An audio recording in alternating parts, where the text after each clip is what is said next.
Madam Chairman, ladies and gentlemen, colleagues in education.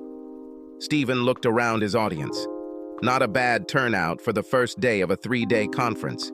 He knew that almost 200 pairs of eyes were looking at him, their owners watching his every word, waiting for him to say something that they could praise or something that they could attack and argue with. I don't need to tell you that bullying comes in many forms and has become part of our daily lives, and not just in our schools. He began absolutely sure of what he wanted to say and delivered it with confidence and style. From the first 10 seconds, he realized that he had them in the palm of his hand. I clearly remember how in my second year of high school, the fact that he spoke from personal experience was one of the things that made Stephen such a compelling speaker. He knew his topic so well that he spoke on autopilot. He moved around the podium like a caged lion on a small stage, unable to stop waving his arms, clenching his fists, and his sparkling blue eyes riveted the audience to their seats. Here are Ted and Freddie from DFES, and a couple of other familiar faces who will be propping up the bar today. Could be a nice evening. But while the kind of direct bullying we are all familiar with potentially results in physical scars, the psychological scars from indirect bullying can be much more damaging in the long run. These scars are usually... Before moving on to the core of his speech, cyberbullying, he asked the audience to self-analyze, to think about when they were involved in indirect bullying, social aggression, bullying. Almost everyone has at one time or another been part of a gang or group that criticized, picked on, or gossiped about someone, to the point that that person became socially isolated. In other words, they bullied me. Stephen spoke more slowly now, in little more than a whisper, forcing the audience to concentrate, to look at him, to watch his lips. As he spoke, his eyes could see how many of those watching him were aware of this. He saw them begin to squirm in their seats, realizing that they had once, to one degree or another, been involved in bullying. As his eyes wandered around the room, they looked back for a moment, doing a double take. Wow, who the hell is she? Although he never knew all the participants at these conferences, there is a certain core of regulars. She was not one of them. As he caught his breath between sentences, his mind absorbed and memorized the image. Short, blonde, impeccably styled hair, gold, and what appears to be diamond earrings with a matching necklace. The white silk blouse is unbuttoned just enough to show that she is sexy and confident, but definitely not patient. Summer business suit, two-piece, peach-colored, expensive, tailored, perfect for her skin color. From his vantage point on the low stage, the skirt showed a hint of thigh. It's enough to bring up the old question in any man's mind. Stockings? In fact, no different from indirect bullying. It simply gives bullies an additional and globally common toolkit to increase suffering. Stephen was approaching the climax of his speech. The whole timbre of his voice was evangelical. He urged his acolytes to examine themselves, to ensure that they avoided harming others, no matter how innocent it might seem. But even more so, urging them to be vigilant and use the tools and techniques he spoke about to help eliminate bullying in our educational institutions and workplaces. So, that's it. Thanks for reading. I hope this was an hour of your time well spent and that you put into practice some of the techniques we've discussed to make our schools happier environments for all of us. Thank you. The applause was louder and more enthusiastic than at most similar conferences. Stephen acknowledged them with polite nods, but stood even taller on stage with a boyish grin. The chairman formally thanked him, mentioned a couple of key points, asked Stephen a prearranged question to start the conversation, and then opened the discussion. She was lively, and the audience's attention remained riveted throughout. Just like Stephen's attention is on the woman in the peach suit. He almost forced himself not to look into her eyes, but when he did, her sparkling eyes and glossy lips, not bright red, but soft and perfect for her suit, smiled back at him. During the coffee break, Stephen found himself surrounded by people who wanted to ask him a question or get his advice on a particular situation, but were either embarrassed or did not have the opportunity to do so during the question and answer session. The entire time he was answering questions and listening. He was aware that his eyes had a mind of their own as they scanned the room, looking for a peach-colored business suit. If she was nearby, she was nowhere to be seen. As the second meeting began and the delegates returned to the main conference room, Stephen stepped back a little, his eyes darting around the crowd, trying to find her. With only a few people left, he was just about to enter the hall when she hurriedly entered through one of the other doors. Stephen held the door open, and she gave him a smile, the same smile that had almost stopped him in his tracks during his speech. She nodded her thanks and walked in to take her seat. Stephen tried to look at her name tag, but he was so embarrassed about not wanting to appear staring at her breasts that all he could do was catch the vague outline of letters and words, a short name, Anne or Pam, and a surname similar to Pinch. Stephen sat down in the empty seat next to the back desk. He flipped through the conference packet, half paying attention to the next speaker, who was talking about bullying, with a particular focus on children with special needs. Ah, this is what I was looking for. He walked slowly through the list of delegates, ignoring the men and discarding the women whose names didn't fit. Bingo! Anne Finch is an educational consultant. Finch! That's an unpleasant coincidence. Stephen shook his head ironically and pulled out his iPhone. Google, and here it is at the very bottom of the first page. Stephen followed the link and viewed it. Psychology, short teaching career, master's degree in education, doctorate at university.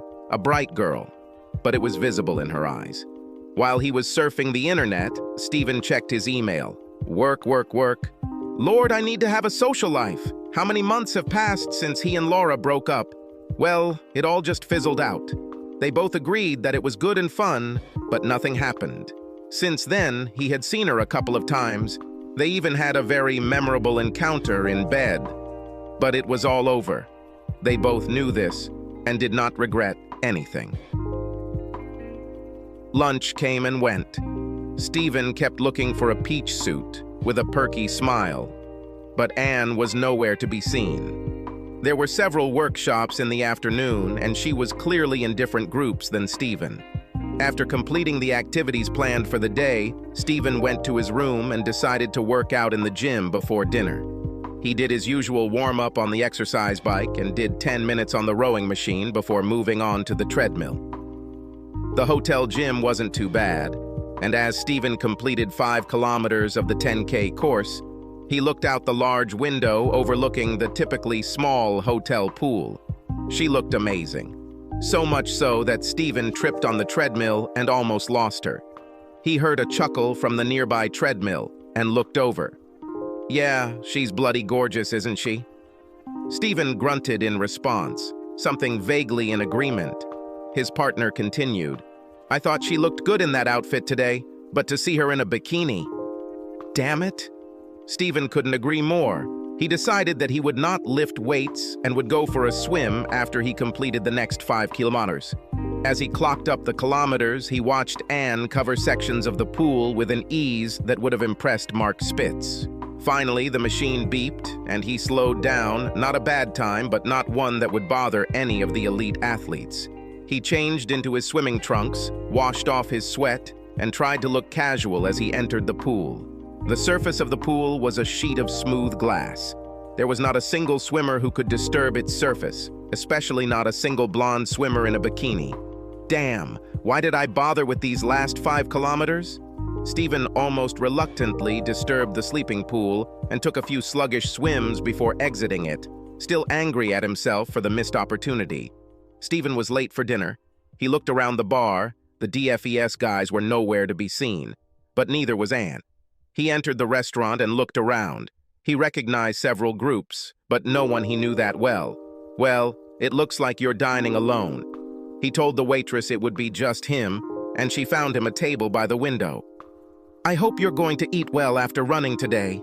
Stephen looked up from the menu and saw those eyes smiling at him as they seemed to do all day. Before he could answer, she gestured to the chair opposite. Can? Stephen stood up and said that of course she could join him. He smiled at her. I guess I'm not the only one who's worked up an appetite.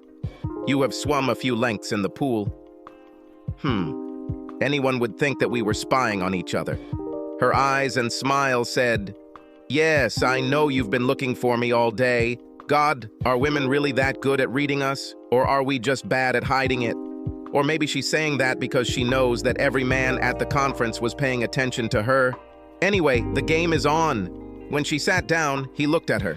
She was clearly the type of person who would look great dressed in a bag tied with twine. Her third outfit of the day, if a bikini can be called an outfit, was a simple white shirt and jeans that had been sprayed on. She was wearing the same gold and diamond earrings and necklace as before.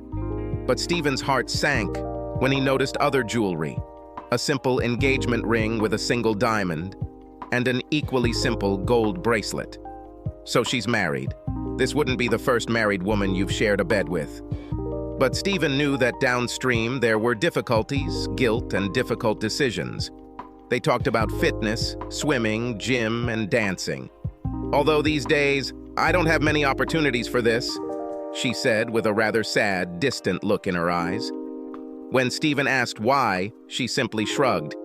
"This is probably because your husband keeps you on a leash at home. I know I would." She smiled a forced, weak smile. Something like that. "Hey, well, you touched a nerve, dude."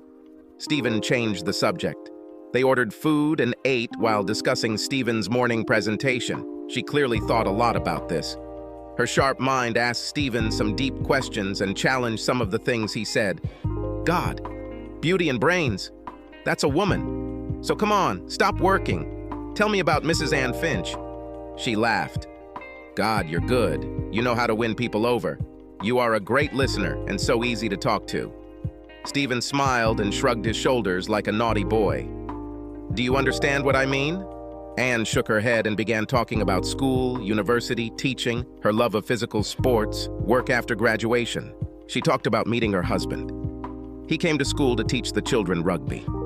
Stephen felt his throat go dry and his stomach tighten. No, this can't be. Finch and rugby. Oh my God. Stephen took a deep breath and, in as correct a manner as he could muster from his dry mouth, with his heart pounding, asked, "So, where was the school where you taught when you met?" "Oh, David was the coach of the local rugby club. The school was..." Stephen barely heard the end of the sentence. As soon as she said David, he understood. He knew where the school was. The last piece of the puzzle fell. David Finch. David fucking Finch. He hurriedly grabbed the wine and took an oversized sip. He coughed. "Are you okay?" "Sorry, it just didn't go there." It was his turn to smile weakly. She reached out and touched his arm, worrying, giving way to a smile in her eyes. When he assured her that he was fine, he turned his hand over and took her slender, graceful, immaculately manicured fingers in his. She did not try to pull her hand away, and her eyes again became sparkling and smiling. At that moment, he realized that they would sleep together. If not today, then someday. He knew it. She knew it. He looked at her. Bright. Very bright. Beautiful. Stunningly beautiful. How could the bastard who tormented me as a teenager convince her to marry him? Stephen wanted to understand the relationship between Anne and that bastard for two reasons. He wanted Anne, but he knew that to do that, he would have to put any guilt he felt about cheating on David out of her head. To do this, he needed to understand their relationship. But he also wanted to know how he did it.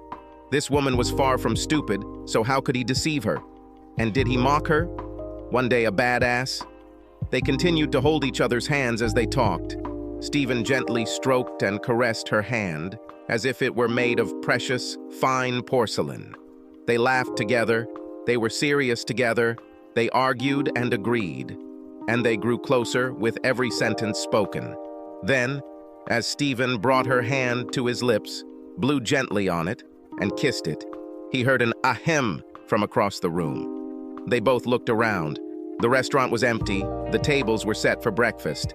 They were so carried away by each other that they did not notice that everyone had already left long ago. They walked from the restaurant to the elevators hand in hand, like lovers who had known each other for months. Stephen asked if she wanted another drink. saying that he had a very nice minibar in his room. She stopped, turned to face him, and took both his hands in hers. "You have no idea how much I would like this, but I just can't.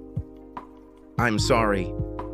The elevator beeped and took with it everything that Stephen was about to answer. They went inside. He pressed 10, she pressed 6. The doors closed and he gently pulled her into his arms, pressed his lips to hers, and the kiss was what he knew it would be. When he ran his hand over her chest, she let out a small sigh. Then the elevator stopped and she pulled away from it, grinning. Stephen put his foot on the door to keep it from closing. "Breakfast at 8? She lowered her eyes, then looked at him and smiled. "What do you think?" She then quickly stood on her tiptoes and kissed him on the cheek. "This is as a sign of gratitude for a wonderful evening." And she turned and left, leaving the cloying smell of her perfume in Stephen's head. Stephen came down to breakfast at 8 o'clock in the morning. He noticed her at a small table by the window. Approaching her, he decided that she was even more magnificent than he had thought the day before. She was wearing a pink blouse and blue trousers, apparently the bottom half of a business suit. She spotted him a few yards away, flashed her Blackpool Illuminati smile, stood up and kissed him on the cheek. "Good morning, Dr. Barnes." Her perfume filled his head as he answered, "Good morning, Dr. Finch." He sat down, instinctively reaching across the table for her hand. "Looks like we're picking up where we left off." He nodded in agreement and smiled at her. Breakfast passed in light conversation and smiles. As they were leaving, he casually suggested that instead of having dinner at the hotel that night, why don't they go out somewhere? For a few seconds, that slightly haunted, melancholy look returned to her. "I would love to, but unfortunately I can't. I'm leaving at lunchtime today. I'm afraid I have to go back. The bottom has fallen out of Stephen's world." But you can't leave?" "Sorry, but I really need to leave." He grabbed her hand and turned her to face him, but when he saw the look in her eyes, everything he was going to say flew out of his head. He simply looked at her and nodded. At the first session, Stephen could not concentrate. He kept thinking about the previous evening. During a coffee break, he was ambushed by a group who wanted to discuss his presentation, and Anne was nowhere to be seen. Just like the previous day, she arrived when the break was over and, putting down her mobile phone, hurried to take her seat. The last session before the lunch break was a panel discussion. Stephen was in front, on the panel. As questions were asked, one or the other group member answered. It wasn't him the entire time. Stephen's gaze was fixed on Anne, who was always looking at him. Those eyes, that smile, made his stomach hurt. So what do you think about this, Stephen?" "Oh, sorry. Could you repeat that?" I got a little distracted, still thinking about the previous question. Out of the corner of his eye, he caught Anne's giggle and nearly missed the question a second time. In the end, he recovered spectacularly and was back in shape. When the session ended, he was again surrounded by people who wanted to discuss things with him. What the hell is going on with these people? There's free food here. Why don't they want to eat? To tell the truth, he didn't want to eat. He just wanted to say goodbye to Anne. Apologizing, he walked away. He looked around the dining room. No, not here. He ran down the stairs into the hall, just in time to see the wheels of the small suitcase that the same blue business suit was carrying disappear through the front door. He approached her as she opened the taxi door. "Aren't you going to say goodbye? You're surrounded, and I have a train that won't wait for me. Can I see you again?" She looked at him, and her head tilted to one side, and the smile was like a spring morning. "You can't even imagine how much I would like this." Then the haunted look returned, and she looked at her shoes. "But I really can't." Then, in an echo of the previous evening, she stood up on her tiptoes, kissed him on the cheek, and turned to get into the taxi. Stephen never acted impulsively, but everything has its time. He grabbed her hand and pulled her towards him. Their lips met. He felt how her body tensed, and thought that she would now pull away from him. A moment later, her entire body relaxed into the kiss. Half a minute later, she pulled away from him, touched his cheek, and, without saying a word, climbed into the taxi. Stephen watched her disappear in the direction of Houston. His mouth was dry, and the emptiness inside turned into a cave. Every time Stephen checked his email in the days after the conference, he hoped that he would find a note from Anne. Nothing. Sure, he could have emailed her. He got her email address from the conference organizers, but no, the contact had to come from her. Then, a couple of weeks later, he was preparing a presentation when Outlook beeped, and a message from Finch Anne appeared in the bottom left corner of the screen.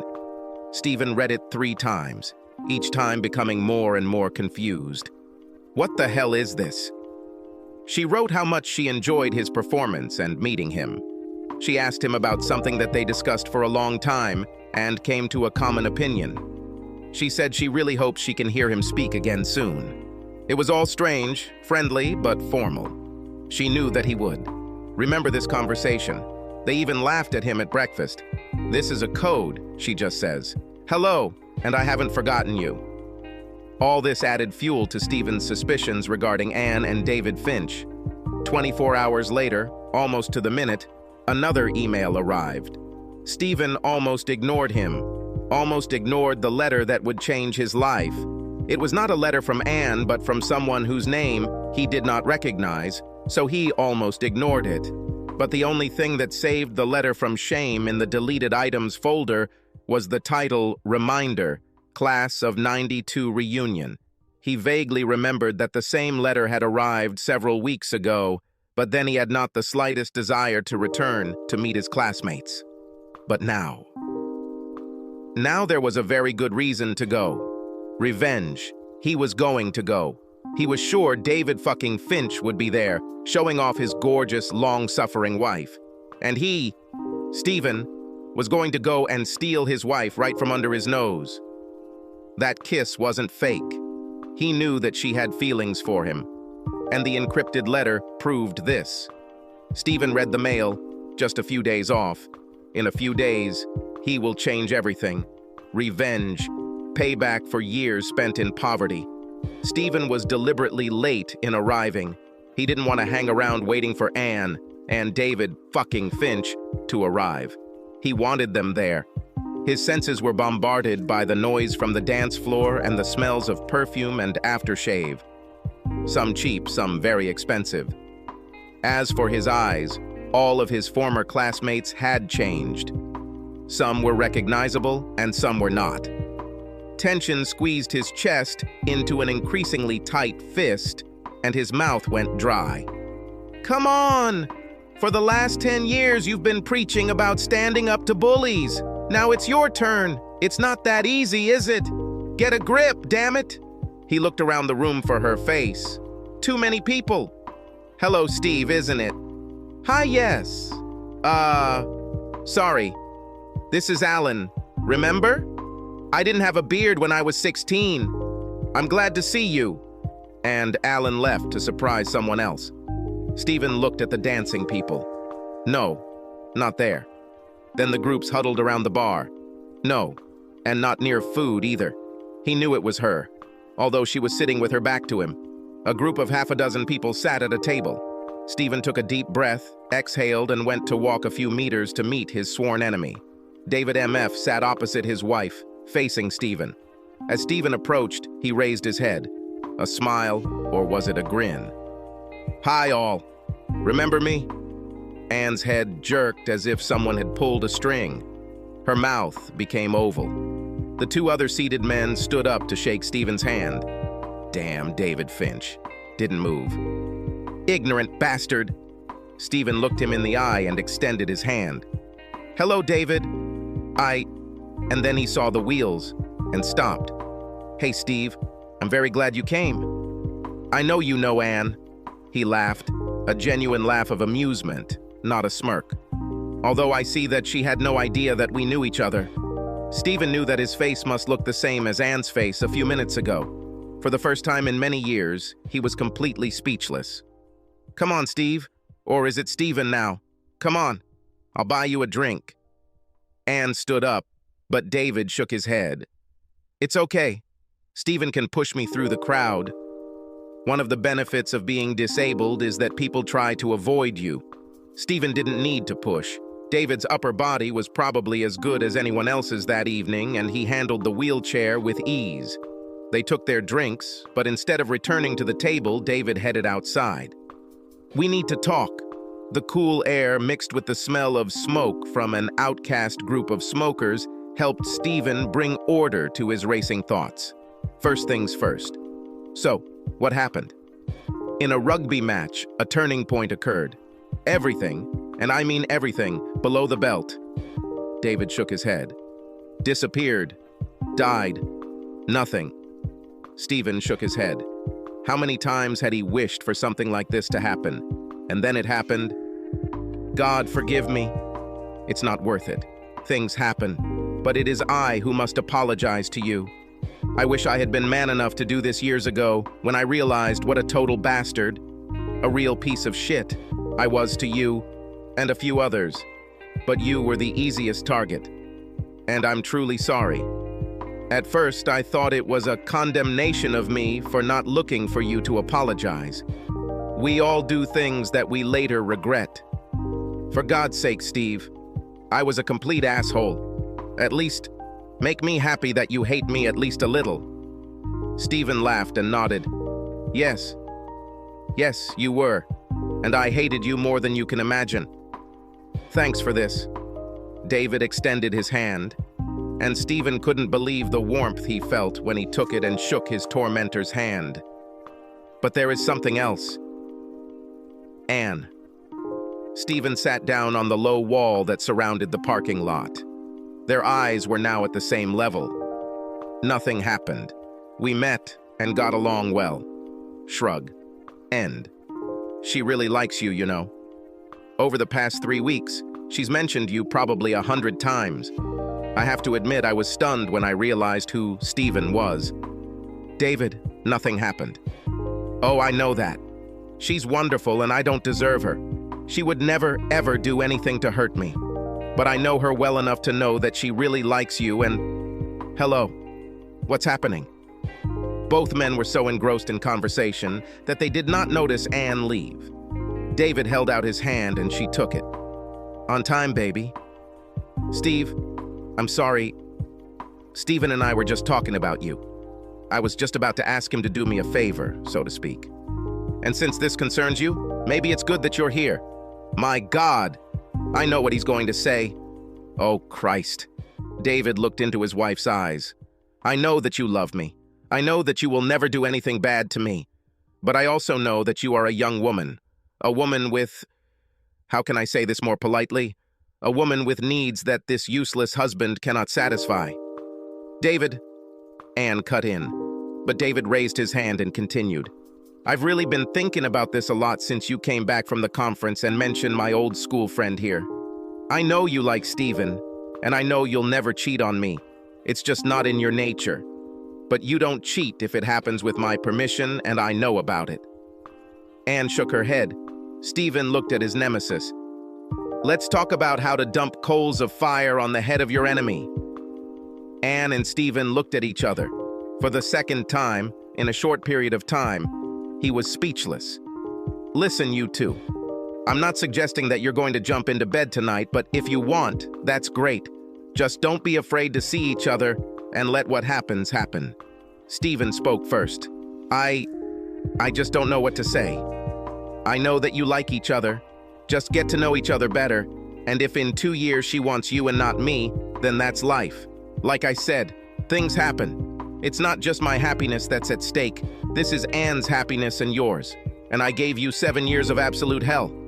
David shrugged and smiled. Time to pay. Subscribe to our channel so that your second chaff doesn't cheat on you, and go ahead and listen to the next story, because this story is nothing compared to the next one. If you're under 18, don't even think about listening to the next one.